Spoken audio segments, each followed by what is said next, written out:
Jonathan Edwards, o grande avivalista, 1703-1758. Há 2 séculos, o mundo fala do famoso sermão Pecadores nas mãos de um Deus irado, e dos ouvintes que se agarravam aos bancos pensando que iam cair no fogo eterno. Esse fato foi apenas um dos muitos que aconteceram nas reuniões em que o Espírito Santo desvendava os olhos dos presentes para contemplarem as glórias do céu e a realidade do castigo que está bem perto dos que se encontram afastados de Deus. Jonathan Edwards, entre os homens, era o vulto maior nesse avivamento, intitulado, na ocasião, Grande Despertamento.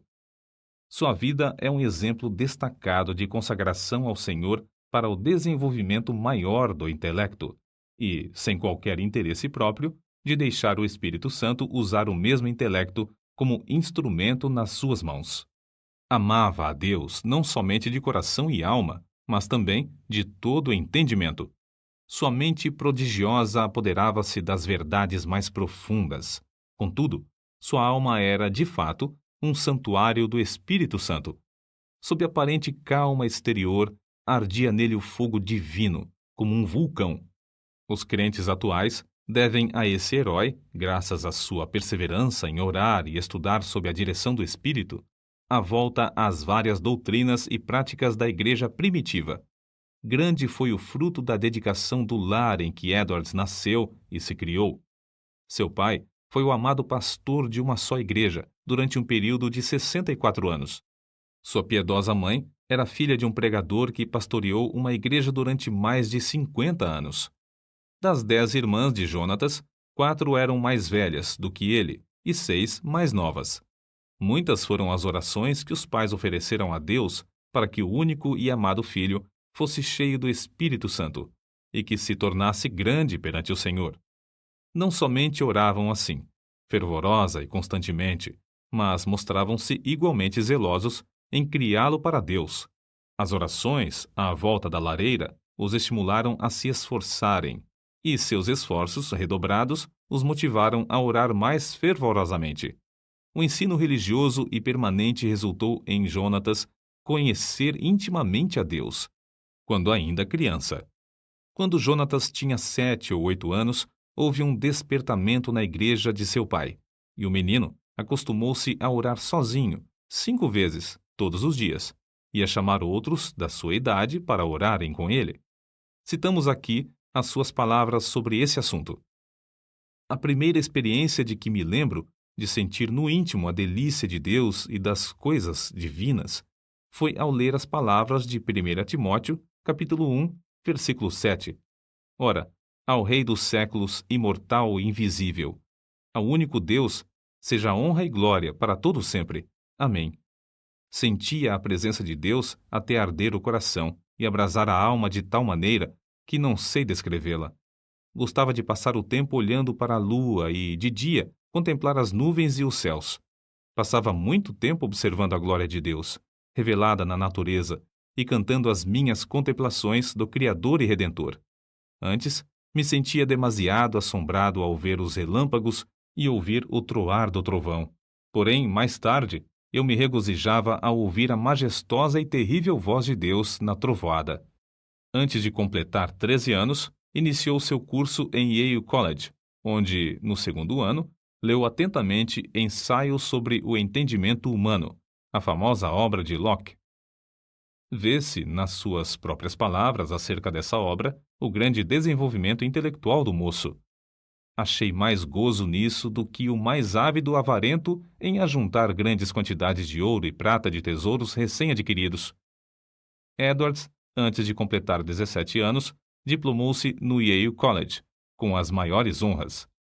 Sempre estudava com esmero, mas também conseguia tempo para meditar na Bíblia diariamente. Depois de diplomar-se, continuou seus estudos em Yale durante 2 anos e foi então separado para o ministério. Foi nessa altura que seu biógrafo escreveu acerca de seu costume de dedicar certos dias para jejuar, orar e examinar-se a si mesmo.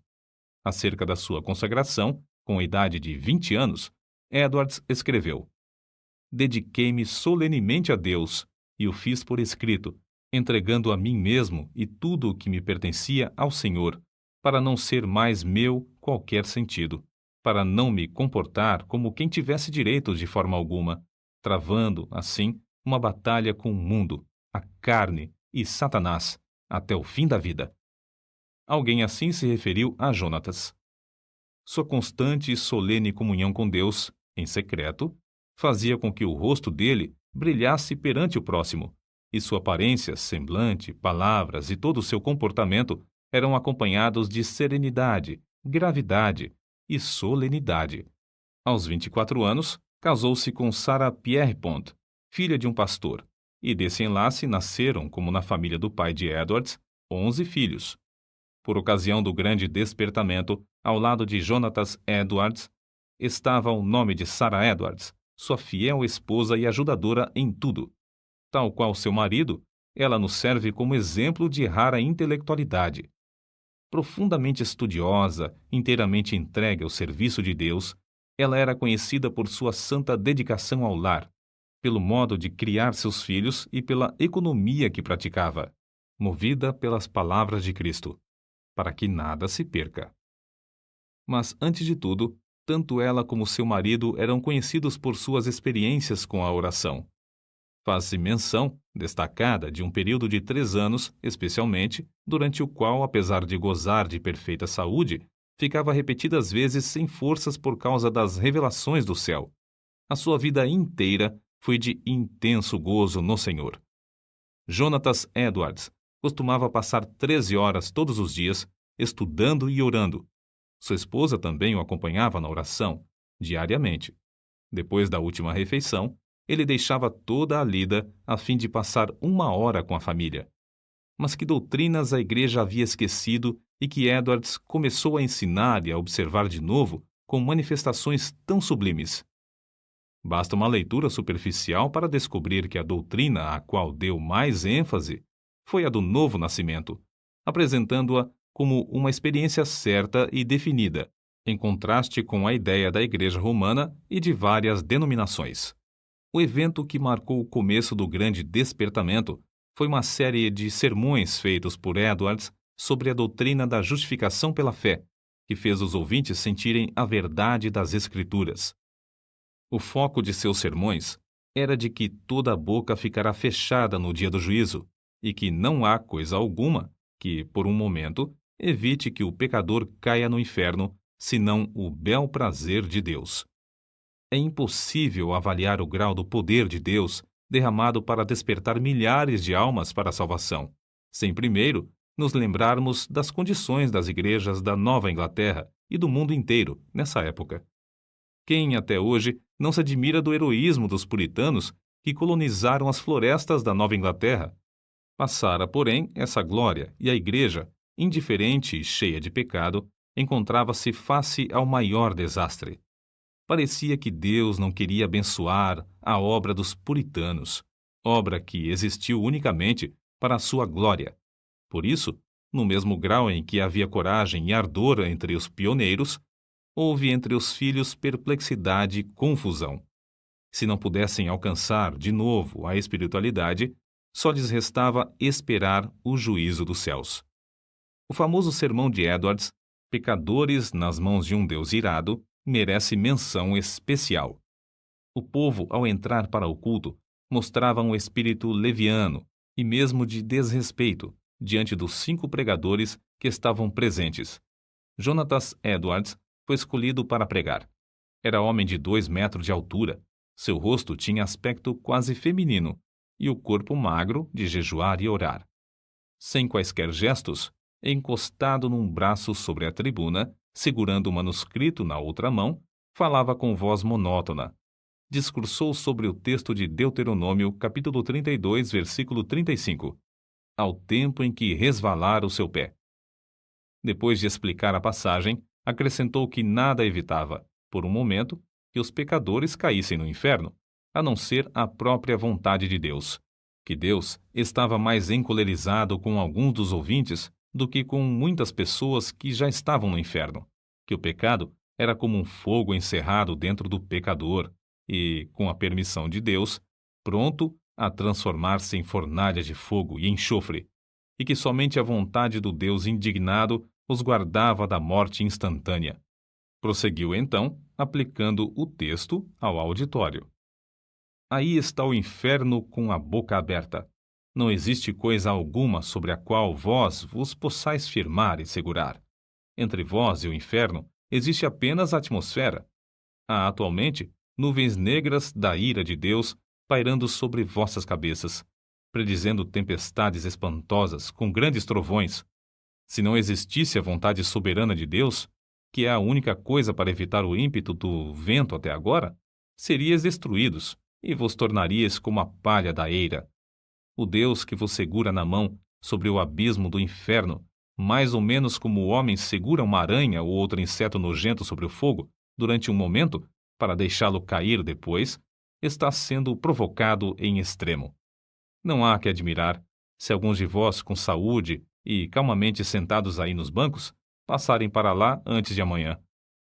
O resultado do sermão foi como se Deus arrancasse um véu dos olhos da multidão para contemplar a realidade e o horror da posição em que estavam. Nessa altura, o sermão foi interrompido pelos gemidos dos homens e os gritos das mulheres. Quase todos ficaram de pé ou caídos no chão. Foi como se um furacão soprasse e destruísse uma floresta. Durante a noite inteira, a cidade de Enfield ficou como uma fortaleza sitiada. Ouvia-se em quase todas as casas o clamor das almas que, até aquela hora, confiavam na sua própria justiça.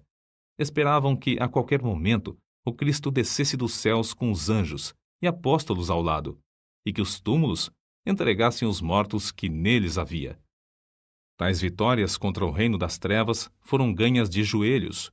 Edwards não abandonara nem deixara de gozar os privilégios das orações, costume que vinha desde a meninice. Continuou a frequentar também os lugares solitários da floresta, onde podia ter comunhão com Deus. Como exemplo, citamos a sua experiência com a idade de 34 anos, quando entrou na floresta a cavalo. Lá, prostrado em terra, foi-lhe concedido ter uma visão tão preciosa da graça, amor e humilhação de Cristo como mediador, que passou 1 hora vencido por uma torrente de lágrimas e pranto. Como era de esperar, o maligno tentou anular a obra gloriosa do Espírito Santo no grande despertamento, atribuindo tudo ao fanatismo. Em sua defesa, Edwards escreveu: Deus, conforme as Escrituras, faz coisas extraordinárias. Há motivos para crer, pelas profecias da Bíblia, que sua obra mais maravilhosa seria feita nas últimas épocas do mundo. Nada se pode opor às manifestações físicas, como as lágrimas, gemidos, gritos, convulsões, falta de forças. De fato, é natural esperar, ao nos lembrarmos da relação entre o corpo e o espírito, que tais coisas aconteçam. Assim falam as Escrituras. Do carcereiro que caiu perante Paulo e Silas, angustiado e tremendo. Do salmista, que exclamou sob a convicção do pecado: envelheceram os meus ossos pelo meu bramido durante o dia todo. Salmos, capítulo 32, versículo 3. Dos discípulos que, na tempestade do lago, clamaram de medo. Da noiva do Cântico dos Cânticos, que ficou vencida pelo amor de Cristo até desfalecer. Certo é que na Nova Inglaterra começou, em 1740, um dos maiores avivamentos dos tempos modernos. É igualmente certo que este movimento se iniciou não com os sermões célebres de Edwards, mas com a firme convicção deste de que há uma obra direta que o Espírito Divino faz na alma humana. Note-se bem, não foram seus sermões monótonos, nem a eloquência extraordinária de alguns como George Whitefield, mas, sim, a obra do Espírito Santo no coração dos mortos espiritualmente, que, começando em Northampton, espalhou-se por toda a Nova Inglaterra e pelas colônias da América do Norte, chegando até a Escócia e a Inglaterra. No meio de uma época da maior decadência, a Igreja de Cristo, entre a população escassa da Nova Inglaterra, despertou e foram arrebatadas de 30 a 50 mil almas do inferno, durante um período de 2 a 3 anos. No meio das suas lutas, sem ninguém esperar, a vida de Jonathan Edwards foi tirada da terra.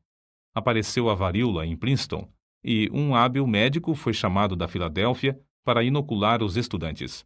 O nosso pregador e 2 de suas filhas foram também vacinados.